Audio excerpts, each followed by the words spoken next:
What's up, guys? Welcome back to the channel. So Luke Oil has been halted on the London Stock Exchange. I was able to buy some through Fidelity because they can buy through the London, they have a trading desk through the London Exchange there. I know Robinhood shut it down like 2 or 3 days ago.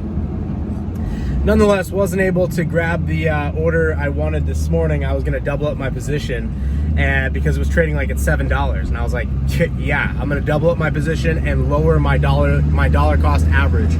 So what that means is if you bought something, let's make easy numbers. You bought something at 100 and it starts trading at 50.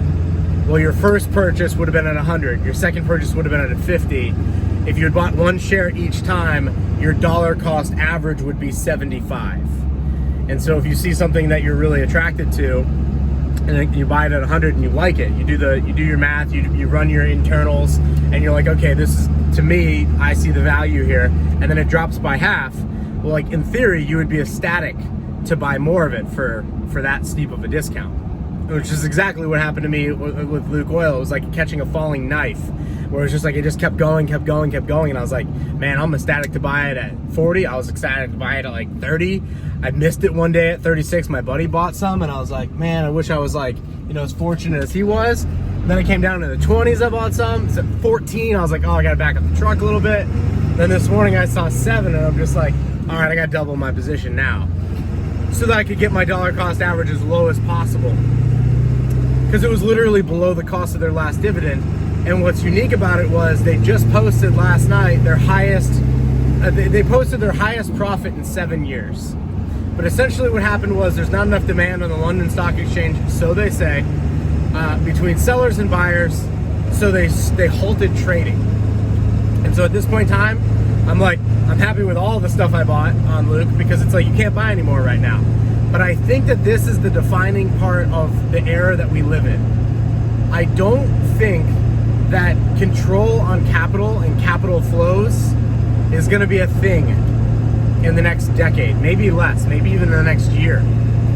Like crypto trades like this, you can find it on multiple different exchanges. These exchanges are not plugged into the New York Stock Exchange or the Chicago or London or Tokyo. Like these are just out there on the internet exchanges that are just running, and you can just buy. If you have crypto, you can certainly buy. If you're trying to move dollars into a crypto exchange, it might be different and weird for you. But once you're into the crypto space, once you have crypto to settle in, you can buy whatever. One company I bought some of, I want to buy more of, is Odyssey. Here's a crypto project that doesn't have stock, but it has tokens, essentially. It has 1 billion tokens of Odyssey. They're selling around 3 cents. And I've done the math, and I looked at what the estimated value of YouTube is worth, because it's part of Alphabet, which is Google. It's hard to tell exactly what YouTube is worth, but a lot of people seem to think it's like 200 billion. Well, this whole thing is selling at like 50 million, and it's a decentralized video platform that can't censor you. So I think it's cheap.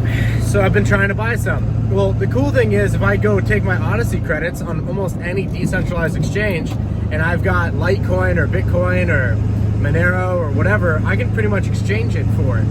And I think that we're gonna move into a world where capital flows, like this is the last part of capital flows.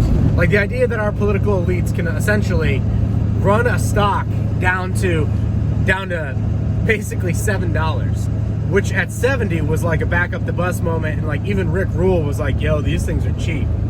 And then it goes to 40 on some bad news, invasion, 40, 50, invasion stuff, and you're like, okay, that kind of makes sense. It was a cheap stop to begin with. Now it's like, 50% off.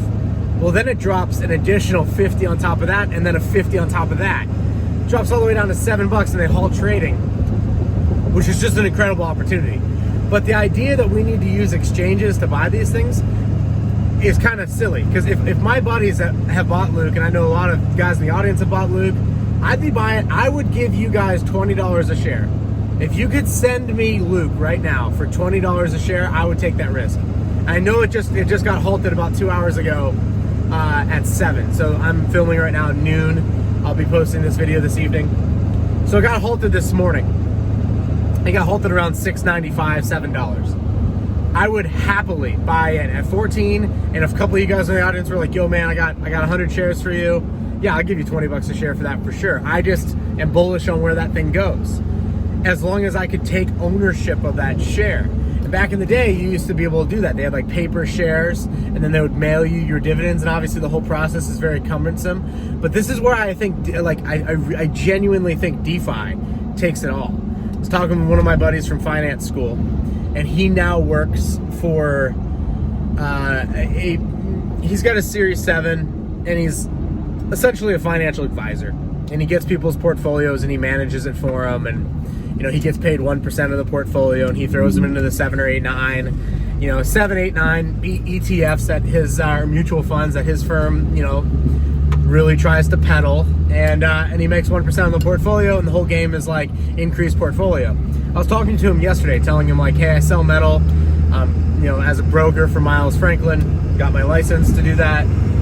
And, if you have any clients that want to be outside the banking system after what happened in Canada last week, consider me. And he was like, yeah, that's really interesting. And he was a kid that was like all about gold 10 years ago. He's been in finance for now the last 11 years since we graduated. And he still hasn't bought any crypto. He's my age, still owns none. Hasn't bought any metals. And he's like, well, Trav, tech stocks are really the place to be. These things are scalable.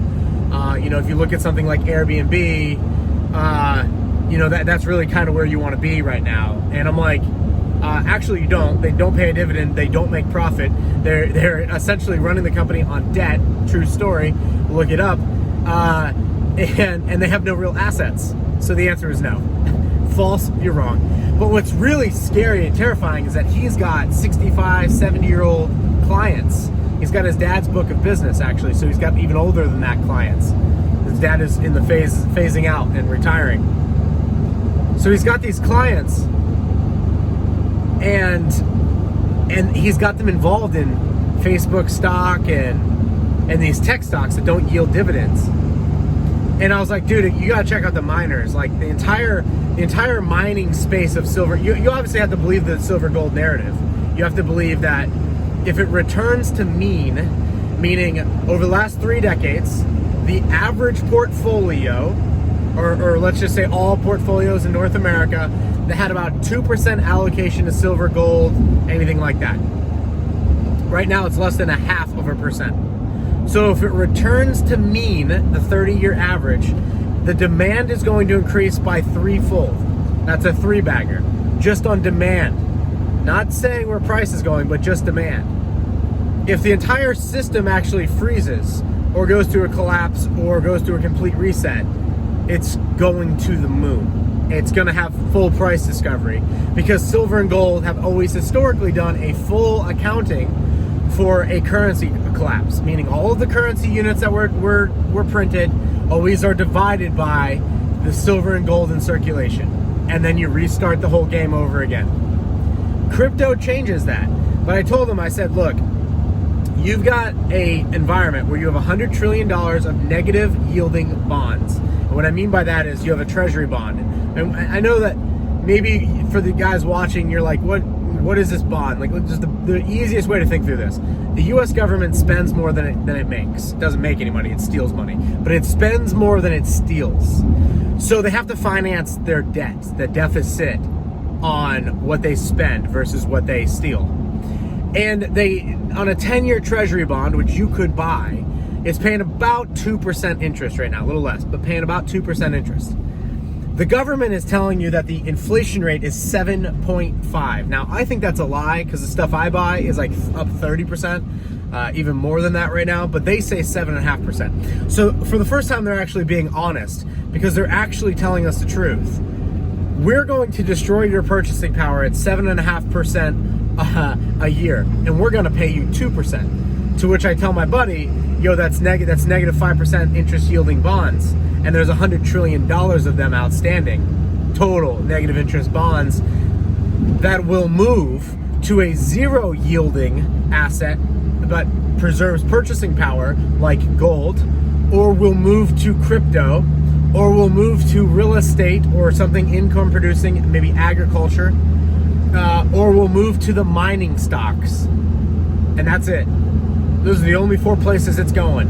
And it's got, you're talking about a funnel of a pool rather, of $100 trillion of value that is losing 5% of its purchasing power a year. And they're not just all government bonds, but there are a lot of government bonds. And they're government bonds all around the world.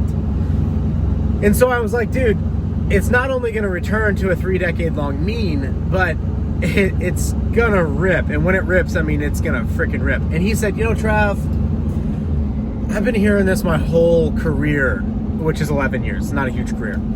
I've been hearing this my whole career. And I'm like, yeah, but you used to believe it back when we were in college. And he was like, yeah, but, you know, that's when we were kids and we were young and dumb. And I'm like, well, you know, the kids, we got into crypto and it's worked out, well, substantially better than your clients' portfolios at this point in time. I mean, to say 1,000,000% better is not even scratching the surface, actually.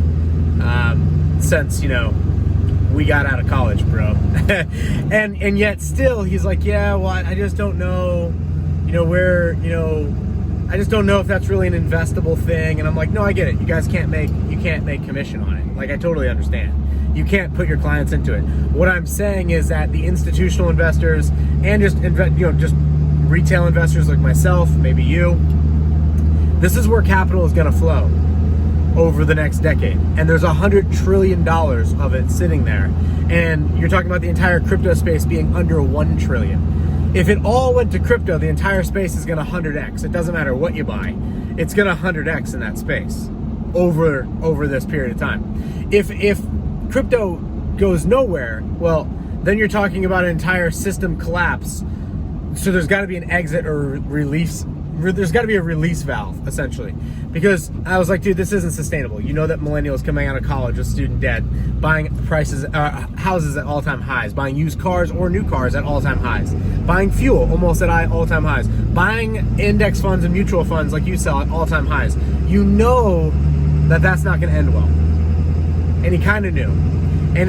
So I gave him a few stocks I was interested in. I was like, dude, just look at the PEs, the price to earnings, and they're literally 1 to 5, and they're, you know, they've got costs of like 1,000 on an ounce of gold, and they're selling it for 1,900, 1,800 on an ounce of gold. I was like, just take a look at that, because the free cash flow on these businesses, even though they're not super scalable, the market cap of these companies is not going to be able to handle how much cash is going to flow into it. What I mean is, like, I bought a gold miner this morning, gold silver miner, Toronto or Canadian type of stuff. I bought it this morning, had a market cap of like $2 billion. Well, you're talking $100 trillion coming in to the mining space. Companies like that are gonna explode. I mean, it's gonna be insane. Like, the market cap of that thing might go to 100 billion, especially if the metal price goes up 5x, 10x, because the free cash flows of those businesses are going to be absolutely insane for a moment in time. And they're like burning matchsticks. You know, they don't last. You can look at any run in history, typically they're 10 years.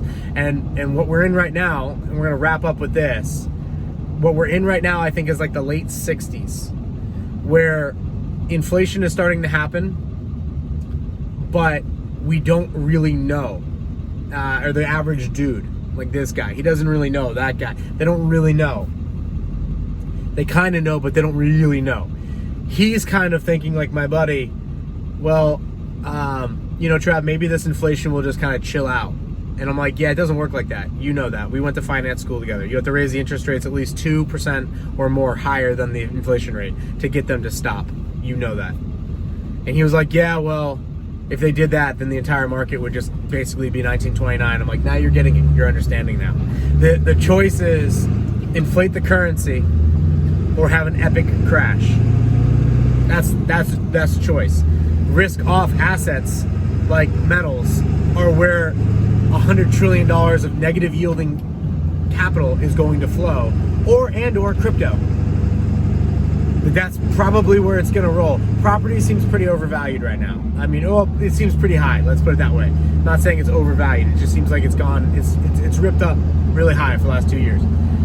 Crypto and metals are the ones that have been staying kind of, metal for sure, been staying stagnant. It seems to me like it's going to launch here in the next year or two. We could have a global recession, maybe not.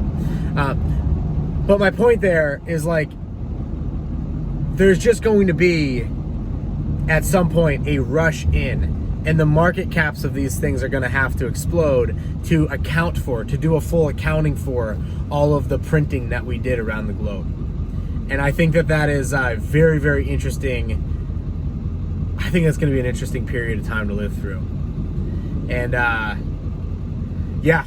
So anyway, guys, thank you for sharing these videos with a friend. I appreciate that. The algorithm's been blowing up recently because of what you guys have been doing, and that's awesome. Hitting that like button is a huge help. I know I say that at the end of the video, so it's really for you chads that stay to the end. And I will always be down there in the comments, and I will see you on the next video.